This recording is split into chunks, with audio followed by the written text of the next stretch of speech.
Long ago, in an ancient age, when humans lived for more than 150,000 years, there ruled a wise and just king named Aurelian. He governed his kingdom with fairness, kindness, and deep understanding. Before becoming king, he had lived equally long lives as a prince and a viceroy, always mindful that even the longest life is temporary. King Aurelian once instructed his barber, "The moment you see a gray hair on my head, tell me at once." When the barber finally did so, the king reflected deeply on aging and impermanence.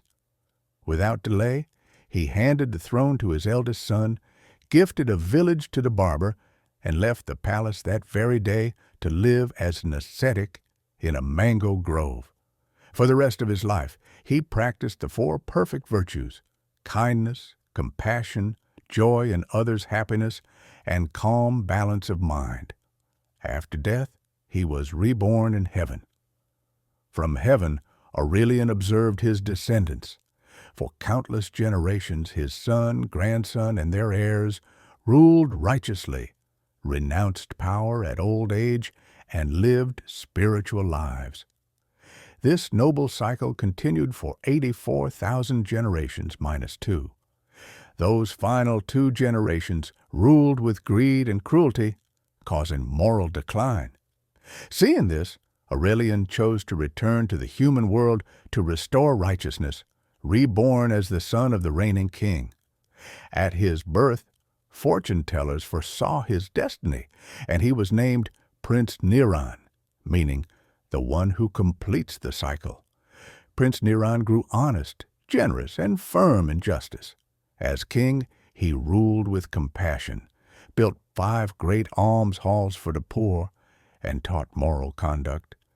Many who followed his example were reborn in heavenly realms, and even the gods praised his virtue. Yet King Niran wondered, which brings greater results, generosity or perfect moral conduct? At that moment, Indra, king of the gods, appeared and said, "Moral living brings the greatest result, but the truly noble live morally and give generously." Later, Indra sent his charioteer Matali to invite King Niran to heaven. On a full moon night, a radiant chariot drawn by 1,000 horses arrived. As they traveled through the sky, Matali asked which path the king wished to see. Niran replied that he wished to see both the way of the wicked and the way of the righteous. Matali first led him to Vetarani, the river of hell, where beings suffered according to their harmful deeds. King Niran saw those who oppressed the weak, those who disrespected holy people, deceived others, betrayed friends, harmed parents, cheated in trade, or lived by cruelty.